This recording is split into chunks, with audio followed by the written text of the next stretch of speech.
Well, Theo Venter teaches in politics, or teaches politics at the Northwest University, and obviously a keen watcher of developments as far as all of this is concerned, and joins us on the line now. Mr. Venter, good afternoon to you and welcome. Why then do you think that the Premier, where all the odds seem to be stacked against him, is still hanging on?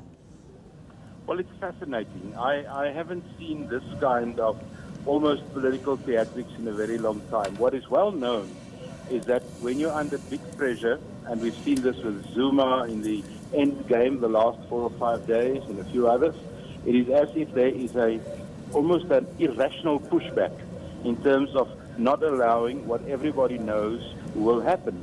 And what is worse for Supra Mahumapelo, the high-stakes game he's playing at the moment may cost him a long-term career in the ANC if there's any left after what he claims 35 years of being a member of the ANC, because there are two processes running parallel in terms of his leadership. The one is, of course, a party political one, and the other one is an executive one, where cabinet will decide what will happen. And on both of these processes, it doesn't look good for him. So how do you think this is playing out in the PEC, given that he plays an integral part in this? So he's almost a referee in his own fate, isn't he? Yeah, that's why I called it theatrical. The PEC has no say in his appointment as Premier. He has been appointed by the ANC at the national level through the NEC, the Deployment Committee, and all those kind of things. So the PAC plays no role. What makes the PAC actually more more of a joke, what we are looking at in Mahikeng, is that of the 4 regions out of which the PAC is constituted, only 1 has been elected. The other 3 are actually interim structures. So Mahumapelo appointed the PAC himself. He's chairing the PAC, so it's obvious what they're going to decide. So what more then can the ANC do at national level? Well, I think things are rolling now very quickly. There's a large contingent of ANC members on their way to Cape Town on instruction.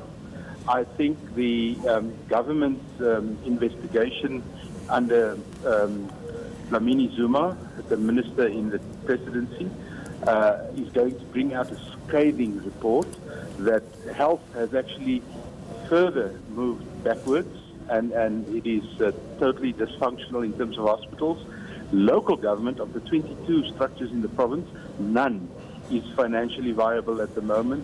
That will be Israeli Mkize's report, and there will be several other reports about violence, about policing and those kind of things, and that will show that the government will now have to use for the first time Section 100 of the Constitution, Section A. So far they've only used Section B. That is to put one department under administration.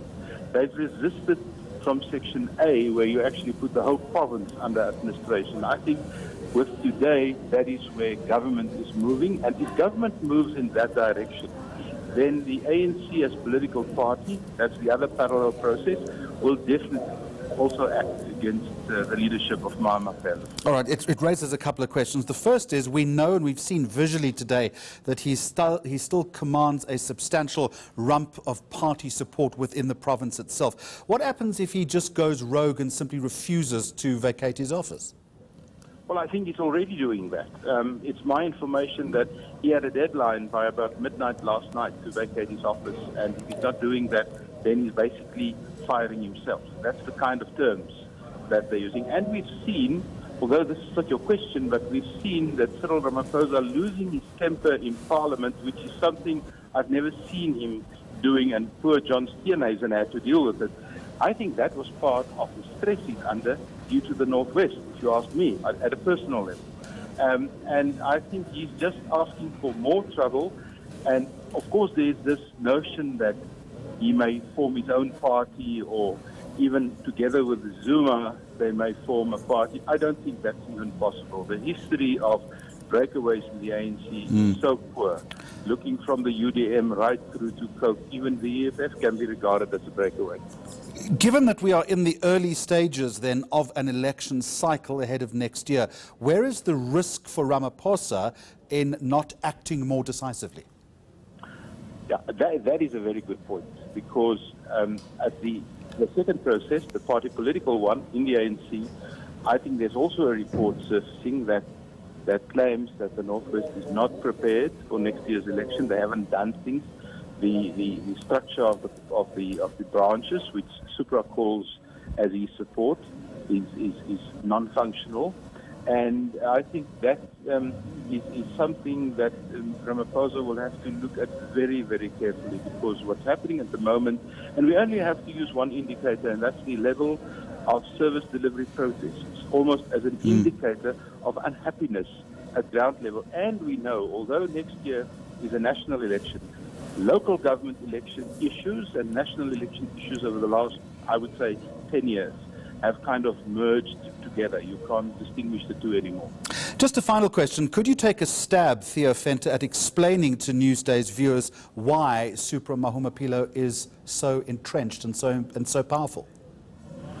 Yes, I think it has to do with patronage, it has to do with corruption, it has to do with the position that he has maintained in the province, and I think, as with one of his best political friends, old President Jacob Zuma, I think he's scared of the implications and the consequences if things comes out in which he will probably be found guilty of. Teaching politics at Northwest University, Theo Venter, thank you very much for joining us on the line from Potchefstroom.